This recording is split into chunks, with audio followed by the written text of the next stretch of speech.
The blessing in COVID is that if you still waking up every day, it's because God ain't through with you. See, the moment God through with you, you just ain't waking up no more. So behind every moment of adversity, there's a lesson and a blessing. You just got to hang in there to see what it is. Like COVID for me has been a blessing because I live my life in the expectation that God is doing great things all the time, even in the midst of trial. I just know that I'm gonna come out because of my track record. See, your track, all you gotta do is look at your life. Y'all be tripping sometimes. Sometimes you trip yourself out. Look at this. How many of y'all, just show of hands, if you've had really bad days before? Now let me ask you something. How many of y'all had some days and you ain't think you was gonna make it? Now, you wanna know something? Your track record for surviving bad, unbearable days, your track record is 100%.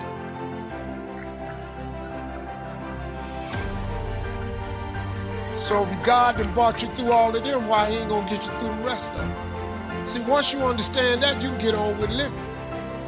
A lot of people, y'all be tripping yourself out. Oh, it's the COVID, I can't go outside. Can't nobody go outside. Y'all stay in the house, learn something.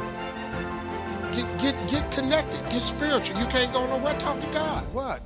Figure it out, make something happen for yourself. That's what I did. Man, I had so much good stuff happen to me during the COVID. Got me some rest, lost me a little weight, saved some money, can't go nowhere. My wife quit shopping because she can't go nowhere. Thank you, Jesus. Thank you. It's absolutely necessary, and that's why I wrote the book. Because people only see the good part of you. It's like Instagram and Twitter. You never post a bad picture. You know, you pass up all them other pictures, you get that one picture that's got the right angle and the right light, you put that picture up and then put a filter on that. Yeah. Okay. Okay, put a filter on that, lighten it up, change it a little bit, do all that kind of stuff. So we have started to believe the illusion that people who look good on camera and people who do amazing things only had amazing moments. And that's why we have so many haters. Because haters feel like it's not fair for you to have all the good times while I go through all the bad times. But the reality is we go through bad times too. Come on, we man. go through heartache too. Right. We go through disappointment. We feel bad. We get depressed. We want to give up. We want to walk away. But there's something down inside of you that keeps pushing you. I feel like I'm... Let's take a few minutes to talk about the importance of knowing yourself enough to be your best cheerleader. You know, when you thought you were doing what you were supposed to do and were misinformed, the times you thought you had it all laid out and it just didn't work, the times when you burned the midnight oil day after day and it didn't seem to help, it didn't seem to change the end result. These are the times that you have to rely on your own self-encouragement. And there are two ways to use self-encouragement. Number one, take responsibility for the missed opportunity or the misrepresentation. Learn from the fact that even though your client wanted it one way and you presented it the right way, it didn't work. Be prepared for the letdowns that happen every so often. Know that this lost opportunity just sets you up better for the next one. Realize that you can make the necessary alterations next time. Make the changes that will make the difference. Study your mistakes and learn from them. Don't dwell on the mistakes. Acknowledge them. Learn from them. Encourage yourself that you're smarter than your bank account leads you to believe. The second way to use self-encouragement, remind yourself that you're bound to get better. Don't get down on yourself. Don't beat yourself up. It's the next opportunity that matters, not the last one, the next one. Now, the last one matters only in that you must learn from your mistakes. But the next one gives you the opportunity to show that you have learned from your mistakes. You can do it better next time. You just have to practice, practice, practice. Keep trying. Keep trying until what? Until you've got it down. If you figured out what went wrong last time, then you know how to make it right next time. If you figured out what it was in your presentation that didn't work, don't say that next time. If you figured out that the reason you didn't close the deal this time was because you didn't have all the facts and figures in place, Have all the facts and figures in place next time. Don't beat yourself for messing up. Pat yourself on the back for figuring it out. You need to encourage yourself. You need to pump yourself up. You need to be your own cheerleader. Why? Because you can't wait and hope that someone else will come along and cheer you up, make you feel better, tell you that you'll do better next time. You have to rely on yourself. You have to have faith in yourself and your ability to figure out what works and what doesn't, what's right and what's wrong. You have to have the inner belief that everything you're doing for a positive outcome in the future. You have to encourage yourself with future successes. Number one way to use self-encouragement: take responsibility for missed opportunities and study your mistakes. Number two, don't get down on yourself. Encourage yourself with your future. Encourage yourself with your goals, your dreams, your ambition. Knowing that you've got a plan, knowing that you're taking the right steps, knowing that you're going to do it until. When you miss an opportunity, are unprepared for an opportunity, or suffer a setback while realizing your goals, when you miss out, you need to encourage yourself by immediately getting back into line. There's an old cowboy saying, fall off a horse 7 times, and you're a real cowboy. If you fall off a horse, get right back on. If you fall off track, get right back on. If you fall away from your disciplines, get right back to them. If you fall out of habit, get back into the habit. If you fall off, get back on. If you fall off the horse of habits or disciplines or progress. If you fall off the horse, get back on. It may be hard, it may be a bit frightening, but get back on. Keep your ambition alive and active and well. We must all suffer one of 2 pains, the pain of discipline or the pain of regret. If you don't spend an ounce of discipline, you'll most likely suffer tons of regret. Discipline weighs ounces, regret weighs tons. It's much easier to be disciplined and have the money than to try to rationalize why you don't. I'm telling you, better a few disciplines than a lack of dignity. Don't wish for less problems, wish for more skills. Don't wish for less challenge, wish for more wisdom. Don't wish for it to change out there. Develop yourself to the point that you can truly and totally rely on yourself. Doing something that you don't find challenging, that does not make you stretch mentally, that does not stimulate you, that does not inspire you. Something that you don't find a sense of fulfillment in it. If you're doing that day in and day out, it has to affect how you feel about yourself, your level of motivation, your relationships. What kind of impact is it having on your life? Is it nourishing or is it a toxic relationship? Does it drain you or does it build you up? Ask yourself that. How motivated are you to do something about it? Your contribution, your actions. What are you giving? Many people will leave the universe without a trace. No one will know they were here. And in fact, under their name, we could put under there, not used up. Will anybody know that you came this way? What contribution are you giving? What will you leave? What will be different because you came this way? Someone once said that life is our gift to us, that God has given us, and how we live our lives is our gift to God. What kind of gift are you formulating? Is this a gift that you like to take back and do something else before you turn it in? Think about that. What can we do? What are some of the keys that we can begin to use to motivate ourselves when our batteries run low?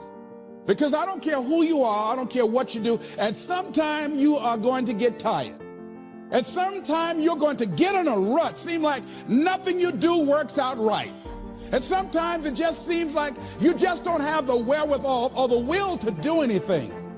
That sometimes you act like you're punch drunk. You're just wading through life, just doing time day in and day out, looking at non-discriminatory television, anything that's on, just looking. And depressed, feeling powerless, feeling useless, and bored. What do? How do you get yourself out of a rut? How do you, when you know you can do more than what you've been doing and you're not doing it and you're discontent with where you are, you get angry at yourself. How do you get out of that rut? How do you motivate yourself? One of the things that we must do is that we must be involved in working on achieving self-mastery. You must work on yourself continuously. Never be satisfied with yourself. Always know that as you invest the effort and time on you, that's the greatest ability that human beings have above animals. See, a dog can't be anything but a dog. Tree can't be anything but a tree. Human being, you've got unlimited potential. You can put effort on you, and by concentrating on you and developing you, you can transform your life wherever you are right now. So you want to work on yourself. You want to read books that inspire you and motivate you. You want to listen to tapes over and over and over again. And I suggest that you listen to tapes when you first get up in the morning. You want to control the spirit of your day. When you first wake up in the morning, your mind is operating at 10.5 wave cycles per second. That's when the subconscious mind is most impressionable. Whatever you hear in the first 20 minutes when you wake up, that will affect the spirit of your day. When you listen to tapes, listen with relaxed belief, believing that this can happen for you. And by listening to them, listen to them over and over and over again, and you will get a breakthrough. You can listen to the same tape for months, and all of a sudden you hear something you never heard before. It have a special meaning for you. Or read the same book over again, and you find some special insight. You said, I can't believe I didn't see that the first time. So you want to be involved in developing yourself. Most people won't do that. Most people won't take that kind of effort and invest that kind of energy in themselves, because they will fall prey to that conversation within. Oh, don't do that. You don't have time. You're too busy. You're too caught up in the rat race. Most people won't do that. Well, they won't take time to go to lectures. They won't take time to go to seminars. They won't take time to go to classes to improve themselves. And as you continue to work on yourself, you will begin to expand your vision of yourself. You begin to work towards self-mastery. And you will begin to see it reflect itself in all the dimensions of your life, your mental life, your physical life, your social life, in your relationships, your monetary life. So concentrate on developing yourself. Final rule. It's called pet a cat when you encounter one on the street. And it's the most personal chapter in the book. It's a lot about my daughter. And my daughter was very ill when she was a kid, but particularly when she was a teenager. She had a very terrible time of it.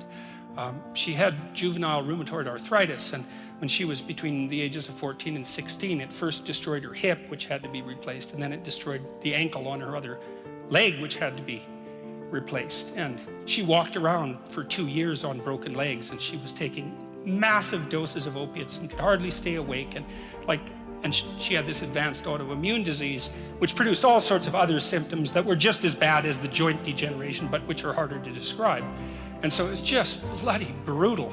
You know, and as a test of your faith, there's almost nothing that's more direct than a serious illness inflicted upon an innocent child, right? And so the chapter's a meditation on that, and also on, well, what to do in a situation like that, because everyone is going to have a situation like that in some sense, you know, because you'll be faced with illness in the people that you love and in crisis. And so it's a practical guide to coping with those sorts of things. Like, and one of the things you do when you're overwhelmed by crisis is you shorten your time frame. You know, it's like you can't think about next month. Maybe you can't even bloody well think about next week, or maybe not even tomorrow. You know, because now is just so overwhelming that that's all there is. It's like, and that's what you do. You cut your time frame back until you can cope with it. And if it's not the next week that you see how to get through, then it's the next day. And if it's not the next day, then it's the next hour. And if it's not the next hour, then it's the next minute. And you know, people are very, very, very, very tough. And it turns out that if you face things, that you can put up with a lot more than you think you can put up with, and you can do it without becoming corrupted. And she did recover quite fully, and much as a consequence of her own machinations, because she figured out what was wrong with her and then took the necessary steps to fix it, which is nothing short of a bloody miracle as far as I'm concerned. And anyways, part of the cat bit is I actually start by talking about our dog, who actually died about a year ago, but he's still alive in the book. You know, I let people know, because dog lovers love dogs, and if you love cats, then they think you don't like dogs, and then they think they don't like you. So I also point out at the beginning of the chapter that, you know, if you want to pet a dog on the street, that's okay too, so you don't have to get up in arms about it. But the idea is that, you know, you have to be alert when you're suffering. You have to be alert to the beauty in life, the unexpected beauty in life. And that's kind of what I was trying to get across with the idea of the cat. There's this cat that lives across the street from us called Ginger, and Ginger's a Siamese cat. And cats really aren't domesticated. Technically speaking, they're still wild animals, but they kind of like people. God only knows why, but they do, you know. And so Ginger will come wandering over, and our dog looks at her, but they're friends, and she rolls over on his back, and Seiko used to, you know, nose her a bit. And then she'd kind of mosey over and let you pet her if she was feeling like it that day. And, you know, you have to look for that little bit of sparkling crystal in the darkness when things are bad. You have to look and see where things are still beautiful and where there's still something that's sustaining. And, you know, you narrow your time frame and you be grateful for what you have, and that can get you through some very dark times. And maybe even successfully if you're lucky. But even if unsuccessfully, then maybe it's only tragic and not absolute hell. And you can do that, you know, in the worst situation. You can make it only tragic and not hell. And there's a big gap between tragedy and hell. You know, there's nothing worse at a deathbed than to see the people there fighting. The death is bad enough, but you can take that, as terrible as it is, and make it into something that's absolutely unbearable. And maybe I think, and this is sort of what I closed the book with, is this idea is that if we didn't all attempt to make terrible things even worse than they are, then maybe we could tolerate the terrible things that we have to put up with in order to exist. And maybe we could make the world into a better place, you know, and it's what we should be doing and what we could be doing because we don't have anything better to do. And that's what the book is about. And that's the end of 12 Rules for Life. Thank you.